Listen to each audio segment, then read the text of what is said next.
Warning, the show may contain some crude humor and mild swearing. Listener discretion is advised. This show is produced by Geek Happy Network, constantly curious about the things we love. If you enjoyed listening to Smörgåsbord, remember to subscribe to the show on Spotify, YouTube, or on your favorite podcast app. Remember to leave a review. We would love to hear your thoughts. This is Smörgåsbord!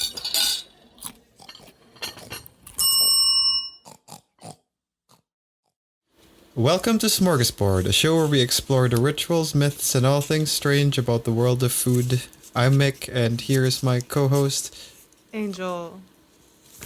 She did it. I don't know why I said that. I made hand gestures. Yeah, we are doing video for this, right? Yeah, we are. Okay. But for those listening, she just flipped her hair or flipped her hand like she was flipping her hair. Yeah, but my hair's nowhere near my hand, Yeah. so that was the thing that happened. Okay. Yeah. I think we've been on too much of a break. Yeah, it's been like a month since we last actually recorded. We checked out mentally, more so than usual. we brain deaded.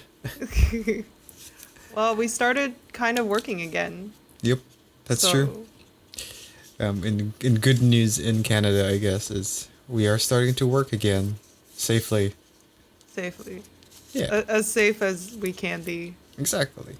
It's very hot.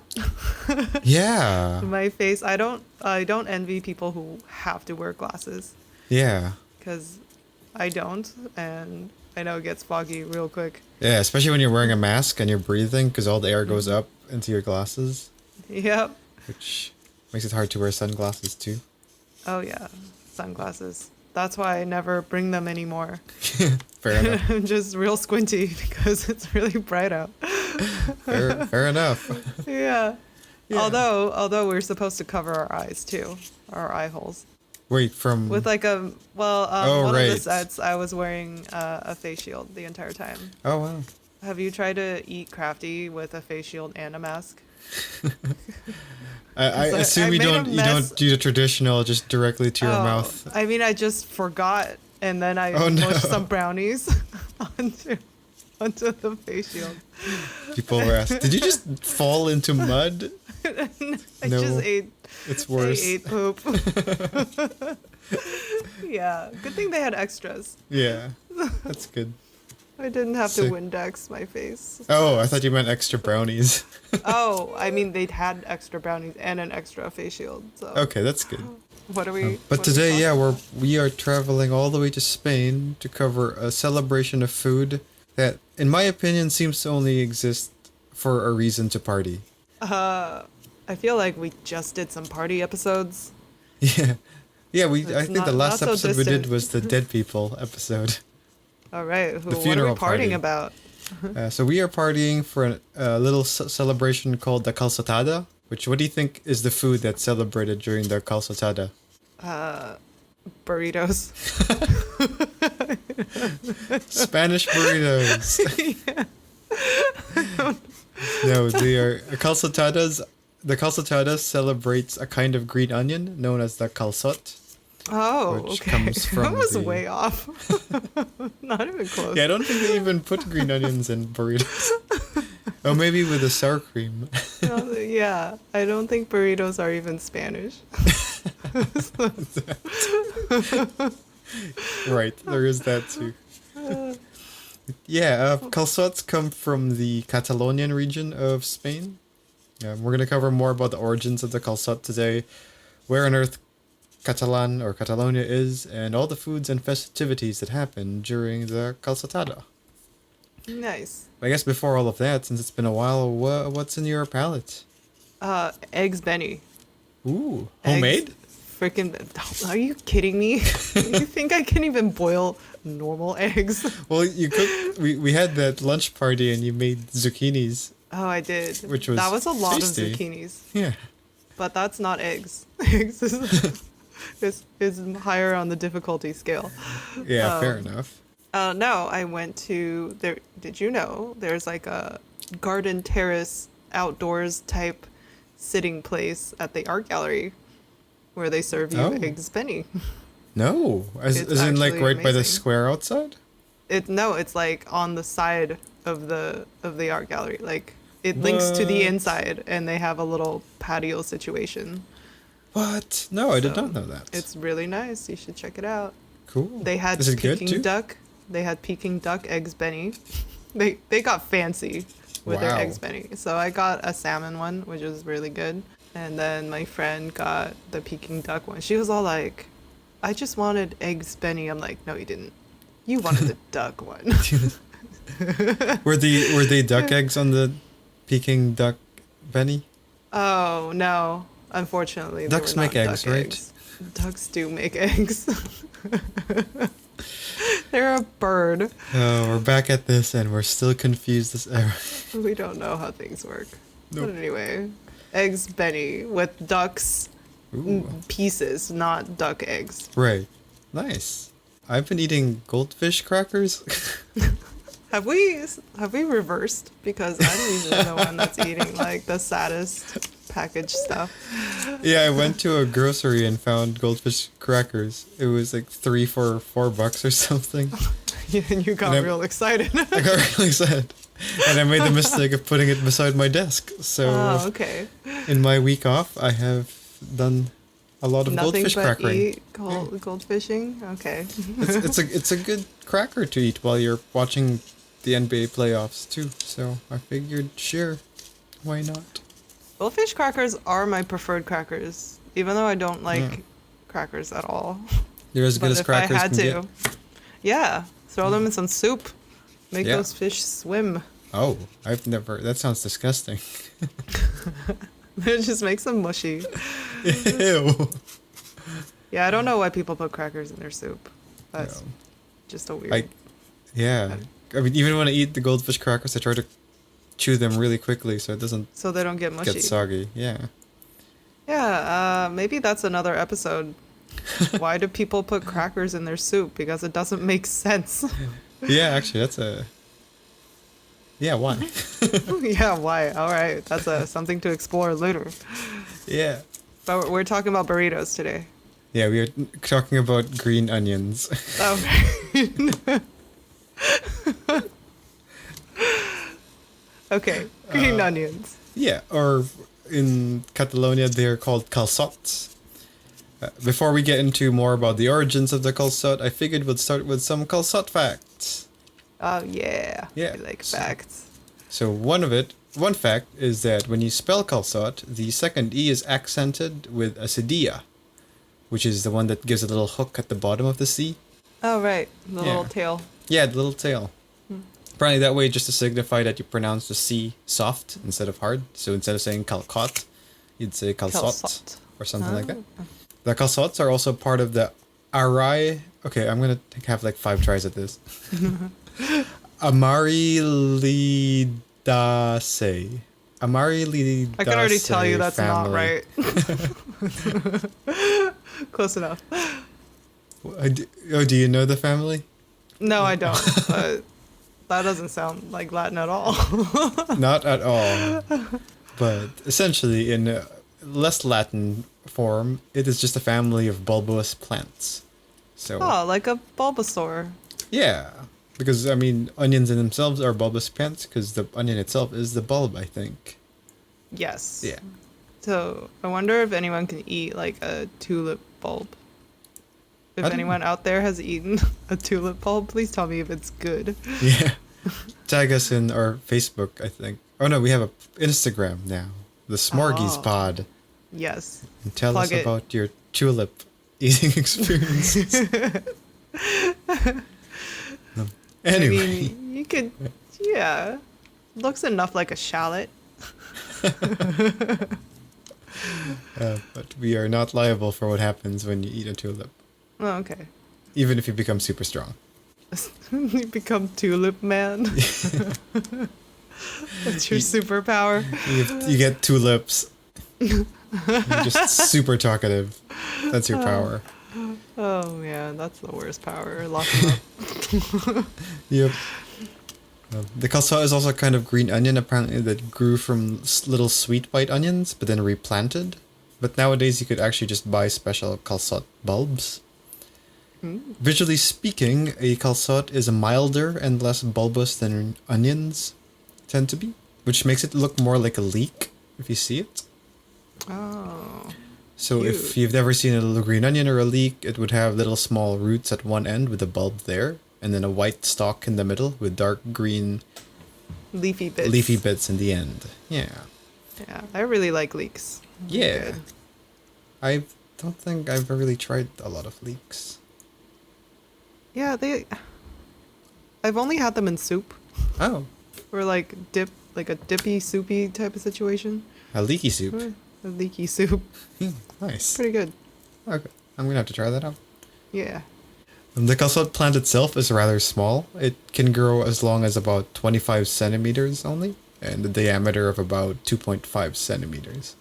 One way to differentiate a calçot from other green onions is that it has a much longer white stalk compared to green onions. This actually is intentional and accomplished through a special growing process. So, Ooh, yeah. cultivated. Yeah, so to grow a calçot, you would plant it during the fall or winter, and it usually takes about a couple seasons to fully grow, like from plant to flower to seed. But usually harvest it much sooner because you don't really wait for it to be a flower. You usually start harvest it whilst it's still growing out to be a full plant. It grows everywhere in the Catalan region, and it's a pretty exciting part of the Catalan culture from what I've seen. You would, again, when you go plant it, you would plant it like you would an onion. You would plant it one bulb at a time in a row. Usually like want to dig a little bit of a hole, like a trench-like thing, and then put them in there. But what's different about growing a calçot compared to regular onion, where you would usually just water the plant and watch it grow, is we add an extra step in the process which turned these onions into calçot onions. The process itself is called calçar, which is where you get the name calçot. In Catalan, I think it translates to put your shoes on, which is weird. But agriculturally, the practice is known to be what it means is to cover the base with more soil to promote upward growth. So the idea would be with the calçot plants is as the plant continues to grow, you put more soil over it to kind of trick the plant into thinking it needs to grow more stems, the white stemmy part, rather than the green leaves. So what part are you eating when you're eating it? You eat the white part. The whole thing, the white part? The white part is the main meat, if you'd want to call it, of the calçot. Okay. So to create more of the white part, you would cover it with more soil, so it makes the plant think it needs to grow bigger stems to push out of the soil. Which makes me think, why don't you just plant it deeper? Maybe maybe I'm can't sure there's grow a as strong. scientific explanation for it. Yeah, we're not farmers, so. No, have you seen my plants? They're so sad. So sad. They're like, please end me. But I'm like, no, I'm going to give you just enough water to keep you alive, but not happy. That's cruel. Hey, as long as they're alive, I guess. Yeah, they're I'm looking at them right now. They're all right. They're there. I recently killed my one plant already, so I'm one Aw. plant down. What kind- It seemed like a low maintenance one. You didn't have to keep it under sun or water it too much, but Oh, well, mine literally came with a label that says, I thrive on neglect, but now it's looking real sad. So I'm like, what do you want? I've ignored you for months. you have to ignore it more. Yeah, just my concern right now is killing it. Yeah, exactly. You gotta run away. You gotta just leave it. The calçot plant apparently has a geographical indication and are protected by the European Union in the the town of Valls, which is in the Tarragona region of Catalonia. The Valls town itself is found in Spain, kind of in the south side, and as probably especially people who have friends from Catalonia know, there is definitely a dispute between whether. But for anyone who knows anyone from Catalonia, there is a political dispute now happening between the people of Catalonia and Spain, where there are certain groups of people in Catalan who want to separate from Spain. As we are not a political podcast, we're going to stick with the current situation of Catalonia, which is that they're still part of Spain, and treat them like they're still part of Spain. At least politically speaking. Am I correct that Catalonian, it's a language? They have their own language? Yes, it's a different Ah, version. okay. Yeah. Right. Yeah, I knew a kid from my Swedish school that spoke Catalan. Oh, cool. And I'm like, what is that? Right. He's all like, it sounds kind of like Spanish Italian. Yeah. With like some Portuguese and French. Yeah. So, I mean, I couldn't tell the difference. He said Yeah. like 2 words, and I was like, cool. Yeah. It's like I definitely don't. I understand Spanish when people talk sometimes, but definitely not Catalan. But in the Valls town, in the Vice town, apparently there's also other stuff to do aside from the Calçotada. One of it that I found really interesting was there's a festival of people building towers of people, sometimes 10 people high. Which actually, when I was in Barcelona, I saw that happen. Like people were practicing for it. It's a hobby that people practice for in the middle of the streets there too. So it's a thing. Are these alive people? Yeah, people like real people. Okay. Like they tried to make like a human pyramid, but instead of a pyramid, it's a tower. High. Yeah. So it's more just straight instead of triangular. It's pretty crazy. Like when you see people do it. I guess when you're in a small town, you have nothing else to do. Yeah. You grow some onions and then you grow some people towers. they start putting sand over the people to help promote upward growth. Oh man, that is so odd. Yeah. But but even in cool. Barcelona, we saw some people climbing. Climbing people. Yeah, and my brother has a friend from Catalan as well, and he was saying about how he wanted to do it one year. So maybe he will. I wonder how they decide to place like what level of the tower you're at. Probably size is one big thing. Not like you've been bad this year. You're on the bottom. No, I don't think so. It seems like a celebration more than than a punishment. It sounds like a punishment. I'm like having 9 layers of people on top of you. Can you imagine? Yeah, but when it comes to the origin story of the Calçot, it seems like every origin story we seem to go through, it's not sure, but the most common and popular one seems to be that it roots from a specific farmer named Sat de Benages, who lived in the late 1800s in Vice. I would really like a compilation of listeners correcting Mik's pronunciation of things. I'm not a linguist, okay? Just throwing that out there. I'll just spell next time. I'll just spell things out. So it's XAT space DE space BENAIGES. Yeah, no. See? But anyway, so this Zat guy allegedly invented the Calçar method in order to get more of the edible white part of the onion. So that's the story and how it goes. When it comes to food in Catalonia, because that's what we like talking about most, Catalonia's location is both coastal and non-coastal. So you'll notice a variety of flavors in their food. There's some Mediterranean influences, French influences, aside from obviously the Spanish influence. What I found interesting when I was looking at a lot of the Catalan cuisine was it's very earthy, like the color of it. So a lot of their dishes are rich in earthen colors like brown and dark reds and orange. And similar to, I guess, Philippine cuisine, also very saucy. Saucy. Yeah. When it comes to the actual real food with Catalan cuisine, they have a term called mai I mantanga, which is the sea and the mountain, which is essentially equivalent to what we call surf and turf. That's because a lot of Catalan cuisine revolves around the seafood and the meat, as they are both coastal and non-coastal.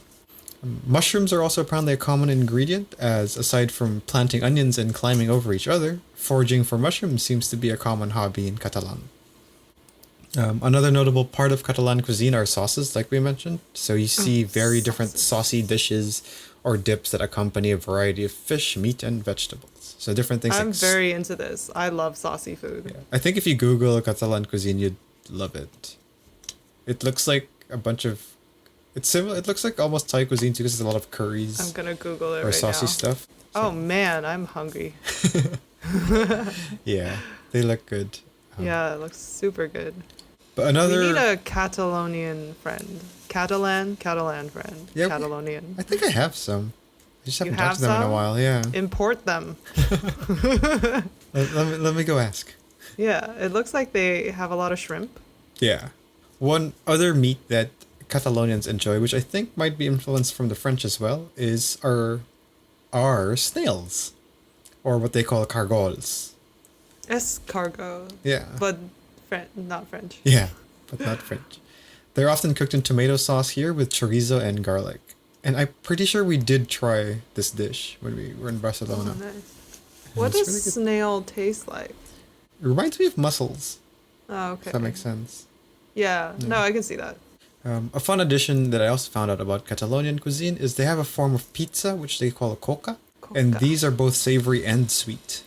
Oh, that sounds great. Yeah. Like that one time we had that potluck, and I definitely thought the fried bananas were spring rolls, and I dipped it in like the meaty sauce. Yeah. So if anyone who's listened to our Filipino street foods episode, we had a potluck with friends, and a friend of ours, Bianca, or our editor, made some turon, which is what we talked about as the banana wrapped in a spring roll wrap fried with sugar. And Angel thought Guess it who was thought spring it rolls. was highly deceptive. Okay. Yeah, the look on her face after, because we had that turon dipped in a bunch on the palabok sauce too. I was like, oh man, I owned it. I ate it. yeah, it's still No good. regrets. It was still good. Yeah, exactly. Sweet and savory is a good combo. Oh, 100%. And when it comes to Catalonian dishes, some popular ones are pa amb tomaquet, which is bread and tomato, essentially. Unlike here where butter and bread is common, in Catalan they use tomatoes instead of butter, which A is... healthier alternative. Yeah, it sounds actually pretty good. Another common kind of dish in Catalan are sausages. So one of it is fuet, which is pork sausage. It's foot? Fuet, F-U-E-T. Just funny because it sounds like puet, which is butt in Tagalog. So it's either your foot or your butt. It's a foot. Delicious. Loving it. Yeah, but this is essentially a pork sausage spiced with peppercorns, anise seeds, and served with bread. Butifarra amb montañas, or butifarra ab mongetes. Butifarra ab mongetes is also using the similar pork sausage, but sautéed with some white beans. I feel like this warrants a pin on the trip Yeah. planning. For sure. If we're ever going to Europe, we have to pass by there If we for sure. ever go to Europe, we're going to Europe Yeah. tomorrow. Exactly. No. What? No way. I just spent a lot on the 3D printer. Oh. Want to buy. I spent a lot on living. Fair enough. When it comes to soups, though, one popular dish is the escudella, which features something called the pilota. Do you want to guess what a pilota is? It's a burrito. I'm gonna say at least that's closer. It's actually a massive meatball. How massive are we talking about? Is it the size of my face? It's like, have you ever seen those reverse spaghettis where it's a spaghetti inside a meatball? No. Oh, okay. It's a normal thing. It's not. But it's pretty big. I'm not part of this pasta eating people crew. So I don't know if this is normal. I don't think it is. But it doesn't sound right. Nope. But yeah, the pilota it's pretty big. It would probably take up like a sizable chunk in the bowl from what it looked like. It's also served with some root vegetables and pasta. There's also apparently a Christmas version called the Escudella de Nadal, which seems to be a soup so badass it turns into a 3-course meal, which is something that I think we should do an episode on. Oh, we should definitely do that. Yeah. When it comes to fish, esquexiada de bacaya is salted cod with tomatoes, onions, roasted peppers, olive, and a simple olive dressing on it. I think Olive I would oil like dressing, that a lot. I mean. Yeah, it sounds really good. I'm not a big fan of cod, but this kind of combination, I feel like, brings out the cod. You know what my secret for eating fish is? Yeah. Just not know the difference between any of them. Yeah, that's fair. Yeah. I literally can't tell unless it's tuna or salmon. Right.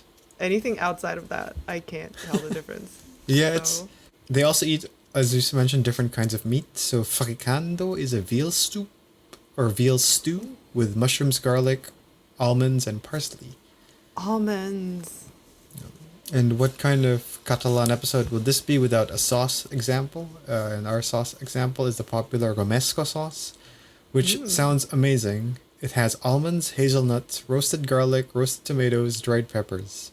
It's said to go really well with seafood or even roasted vegetables. For dessert, a popular dish would be the crema catalana, which is a soft cream with caramelized sugar glaze. So I guess it's what do you call that one? In France? Creme brulee? Creme brulee. It sounds like that. Yeah. Sounds like less eggy version. Yeah. Okay. I like that. Another dessert is the mal imato, which is goat's or sheep's cheese with honey and walnuts. So I think we covered... Oh, it was the Eids. One of the Eid desserts were similar to this, where it was like milk with honey and walnuts or something. Oh, it was rice maybe. I can't remember now. Anyway.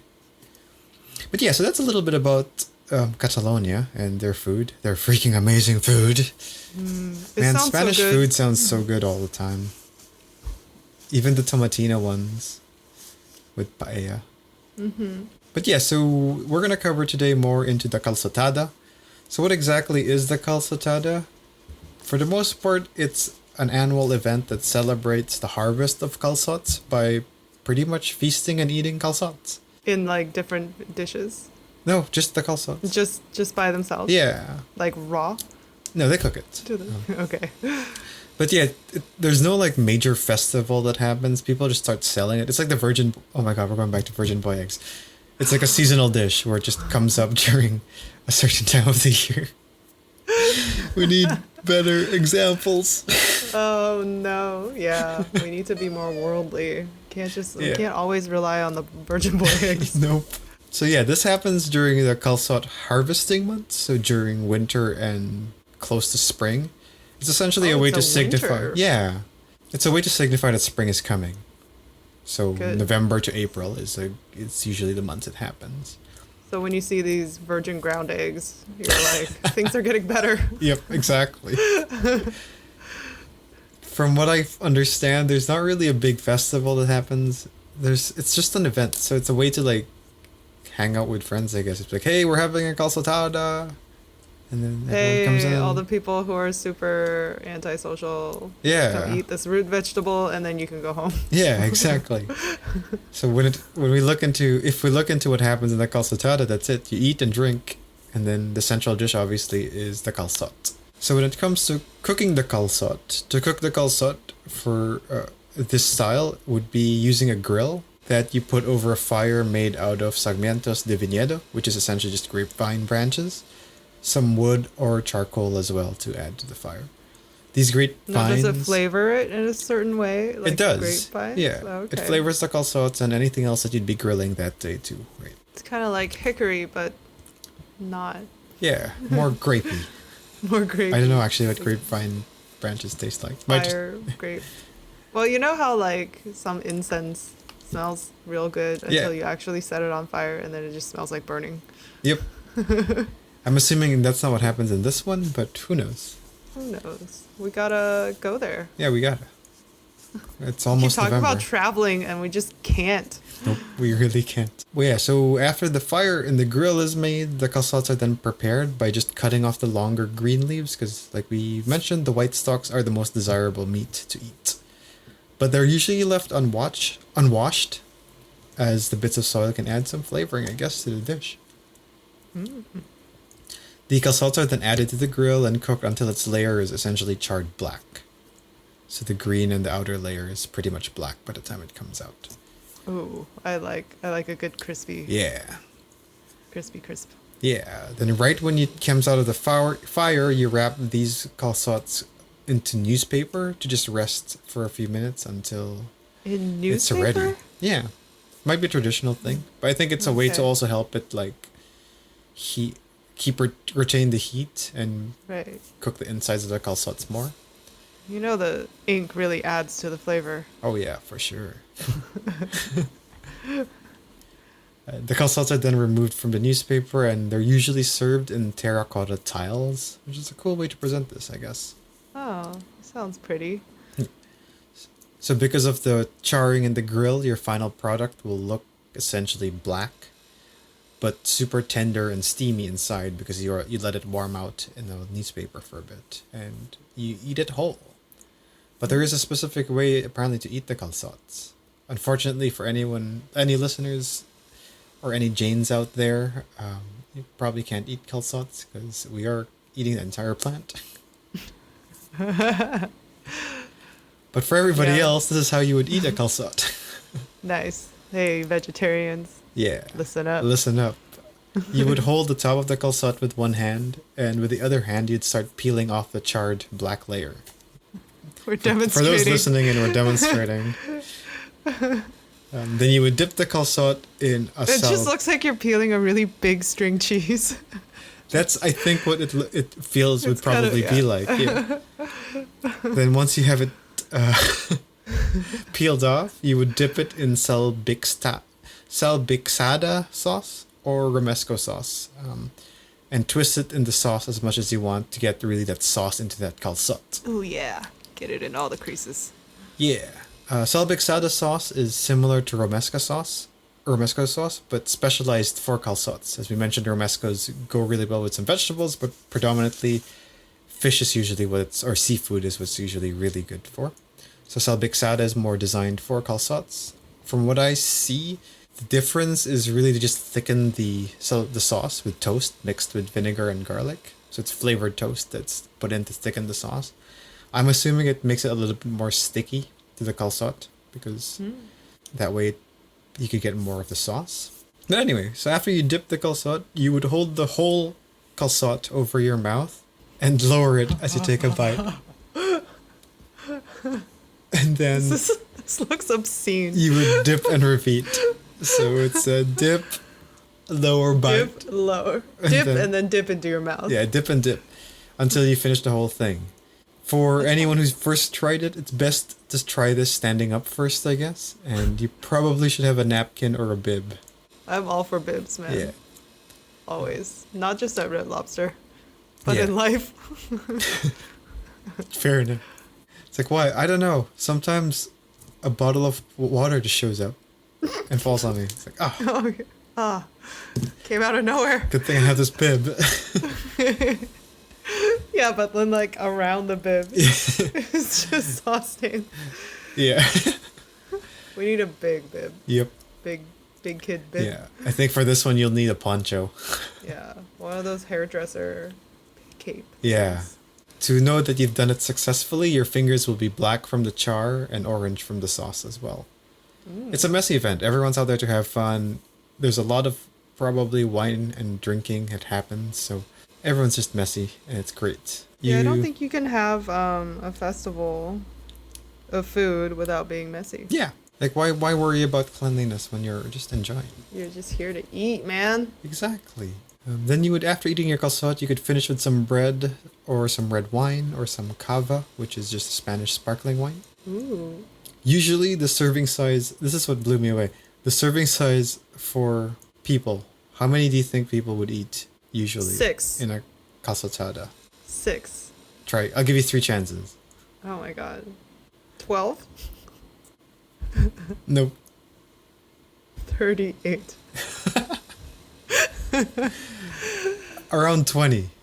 Oh, 20. Yeah. Wow. Which is crazy. I don't think I could even eat one whole green onion. Yeah, that's a lot of... That's 20 That's green a lot onions. of green. I've never eaten a whole green onion. Like, the only way I've ever had green onion is chopped up Right. in little... Yeah. And usually And they it's- serve you the green part more than the white part too. Yeah, I think of it as, like, more of a garnish than a thing that you eat. Yeah. But yeah, because I think, the big difference, like we mentioned, is the white part is way bigger for calçots than regular Right. green onions. And that's what they eat. So I think that one has a little bit more of a juicy, sweet taste to it than the green part. I challenge you to eat 21 All right. when we go. So this is it. It's going to be the most fiber you have. This is gonna be our next video episode. It's just us growing calçots and trying to eat green We onions. have to grow at least 21. Yeah, that's fine. We could do that. Okay, I'm going to have to ask for a lot more land. Yeah. I was just going to grow one. Parrot. Yeah. We need like a row. Yeah, like just the 3-foot row I think will be fine. Okay. But yeah, this is just the appetizer when it comes to the calçotada itself, since more food and fun continues like throughout the day. So, when it comes to the food of the calçotada, usually it's mostly grilled stuff, since you have a grill going that's been flavored with the calçots and been flavored with the wine anyway, or the vines anyway. So you'd usually serve, like we mentioned, the butifarra abon montangas, which is the pork sausage dish, stuff in it. Or you'd have grilled meats, pork, and lamb chops. What I found actually interesting addition to the calçotada was this thing called the poron, which is, What is it? from what I understand, is essentially a wine craft for one. One. Just one person. Yeah, because if anyone looks into a poron, what it looks like is essentially a watering can. I saw a man on the beach today. He set up his own table with a checkered tablecloth. Right. He had his speaker, his Bluetooth speaker out. Yeah. He had a giant umbrella.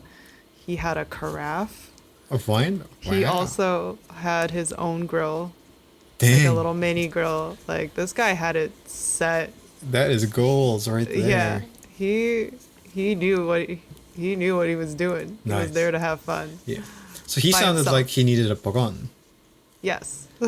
So what a poron Oh. is when I say winecraft for one, I mean it because what the poron is designed to do is replace the glass and the bottle. So this way you could drink wine straight from your poron instead of having to serve it in a bottle. Oh, If you've nice. ever watched people try to drink this, it's pretty fun and it's quite an experience because it's a kind of, the way to drink it is you really tilt it to you and let it spout over. And it seems like the better you are at it, the further you put the poron. And Oh, so the liquid goes like. yeah, Okay. which is why it's a good thing you have a bib and you're already brown and brown. Wait, do you and actually get a orange. bib? I'm sure people do. It's like a messy experience. It's a smart thing to bring a bib, even if you do this every year. Yeah, so that's kind of what the calçotada is. It's really just a fun time to hang out and eat a crap load of green onions and get super drunk and spill everywhere. Which means usually if you're traveling anywhere in Catalonia during this season, make sure to do this indoors. Usually the best way apparently to do a calçotada anyway is indoors. So if you're in a restaurant, just find and make friends with somebody else, a local, and be like, hey, can I come to your calçotada? I'll pay for the calçots. Do you think they're friendly enough for us to do that too? Yeah, Or will they be like, you stupid Americans, and we'll be like, we're not Americans. we're Canadians. I mean, I am American, but still, I came in here on a Canadian passport. Yeah. Because Americans can't travel, they're banned. Yeah. I think so. My experience with people from Catalonia are they're super awesome and friendly and the best. And I know there's this perception in Spain outside of Catalan or in Europe that Catalonians are pretty stuck up. That's just never been my experience with Catalonians. They're probably the funnest, kindest people I met in my trip in Europe. They're pretty chill. Yeah. So I'm sure we'll get invited to calçotada. Sure, yeah, totally. I hope. If anyone wants to invite us to one, you know where to find Hint. us. Hint, hint, hint. Yeah. When it comes to is it healthy or is it good? Calçot onions, when it comes to being healthy, contain vitamin C, vitamin B6, calcium, manganese, flavonoids, and potassium, which all sound like good things for you. Yeah, that sounds like an all-inclusive vitamin blast. Yeah. Calçots are also known to be diuretic, tonifying, digestive, and have aphrodisiac properties. So, seems good for you. Nice. I'm And it su- sounds like it's full of fiber. It'll make you poop, Yeah. which is Yeah. good. And if it's not Good from thing. that fiber, it's probably from all the alcohol and meat you ate. Which So, has zero fiber, by the way. yeah. So you'll have just very maybe maybe you'll poop out a pilota. Oh, that's a different story. Like ooh meatballs. We've devolved. When it comes to is it good? It seems to be super delicious. From what I've heard from people, it's sweet and smoky and juicy and tender in texture. So I'm down for it. And so the salpicada sauce sounds amazing too, with all the nuts and peppers and all that in it. Salpicada. So I'm down. I'm ready for this. I'm down too. I think we should make a video episode and just do this.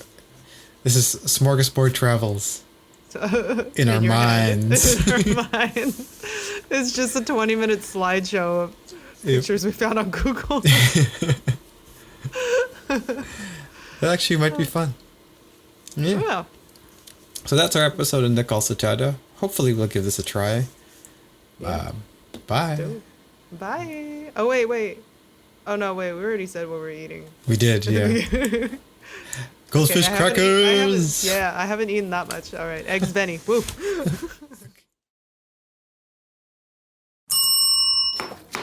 This is Smörgåsbord.